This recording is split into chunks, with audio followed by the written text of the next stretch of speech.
আপনারা আওয়ামী লীগের কেন্দ্রের দায়িত্ব পালবেন না। আর একটা করিয়াম আমার ভাই ঢুকে, আমার ভাইয়ের ঢুকে যাবেন না।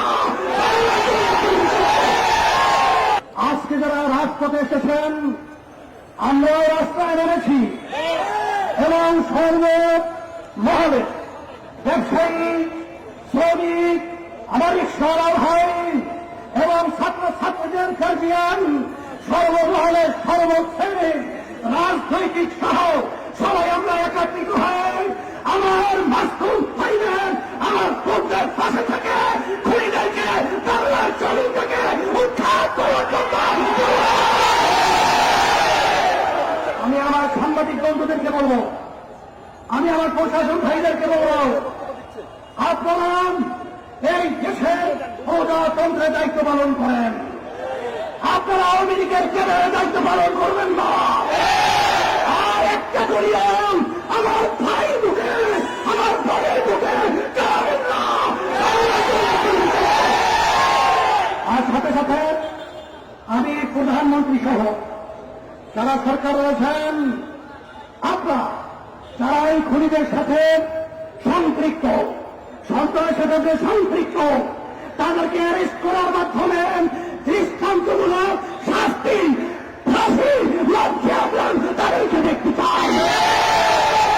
এবং যারা নাকি হুকুম দিয়েছে, হুকুম তাদেরকেও, হুকুম তারা দিয়েছেন তাদেরকেও আইনের আওতায় নিয়ে এসে এই বাংলার জমিনে স্বাধীন দেশে এর ন্যায্য বিচারের দাবি রাখে এবং উঠাত বিরোধী সংস্কারপন্থীদের ওদের দাবি ন্যায্য, ওদের পক্ষে আমরা সমর্থন জানিয়ে এবং সকলকে উদাত্ত আহ্বান জানিয়ে এই তারও সরকার বুঝতে ব্যর্থ হয়েছে, নির্বিচারে ছাত্রদের উপরে গুলি চালিয়েছে। আমরা বলতে চাই, আপনাদের কত এক্সট্রাকে বুলেট রয়েছে। রংপুরে আবু সাহিদকে হত্যা করা হয়েছে। ইসলামী যুব আন্দোলন বাংলাদেশের সারা দেশের সকল নেতা কর্মী বুক থেকে দিতে চায়। কত বুলেট আছে, আপনাদের বুলেটের স্টক শেষ হয়ে যাবে।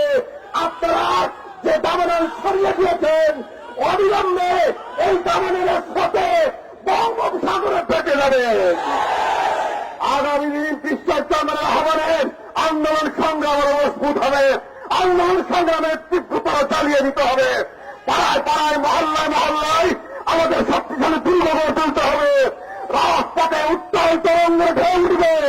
আজ সারা বাংলাদেশ যেভাবে ফুসে উঠেছে, আপনারা দেখেছেন দেশের অভ্যন্তরে কোটি কোটি টাকার পাচার, নিজেদের ভাগ পাচার বন্টন, অপরদিকে এই সরকার প্রধান পার্শ্ববর্তী দেশের সাথে সমঝোতা চুক্তির মধ্য দিয়ে দেশের মানুষের হৃদয় যখন রক্ত ঝরছিল, এর পরপরেই নিরীহ ছাত্রদের উপরে গুলি করে এই আগুন সারা বাংলাদেশের দাবানলের মতো ছড়িয়ে দিয়েছে।